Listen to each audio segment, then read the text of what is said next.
से Sheikh Abdul Ghani, senior reporter आल पाकिस्तान। 19वीं सालाना कौमी मुकाबला हुस्न नात के लिए कैडेट कॉलेज से प्रोफेसर मोहम्मद जमील रिजवी को कमांडिंग अफसर जबकि मुमताज़ सना ख्वान शेख अब्दुल गनी को जजेस कमेटी और ताल्लुकात आमा की सरबराही सौंपेगी। ये तफसीलात के मुताबिक पाकिस्तान नात कौंसिल की सरपरस्ती आला बशारतुल्लाह खान एडवोकेट सुप्रीम कोर्ट ने चेयरमैन अब्दुल क़यूम तराजी और सदर सैयद इश्तियाक हुसैन बुखारी एडवोकेट से मशावरत के बाद कौमी मुकाबला हुस्न नात के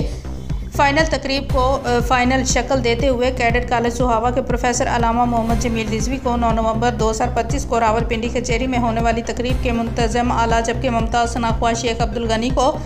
जजेस कमेटी के इंतज़ाम और इंसराम की जिम्मेदारियाँ तफवीज़ की हैं, जबकि इब्ने खल्दून डिग्री कॉलेज के प्रिंसिपल मलिक फैसल आज़ाद, सुपीरियर कॉलेज गुजर खान के प्रोफेसर फ़िदा हुसैन और फ़तेह जंग से डॉक्टर गुलाम जासिन उनकी मावनत करेंगे। दरअसल अब्दुल क़यूम तराजी एडवोकेट ने उम्मीद ज़ाहिर की है कि यह तकरीब नौजवानों की सलाहियतों को उजागर करने और वतन अजीज़ की तरक्की के लिए पेशकीमा ज़ाहिर होगी।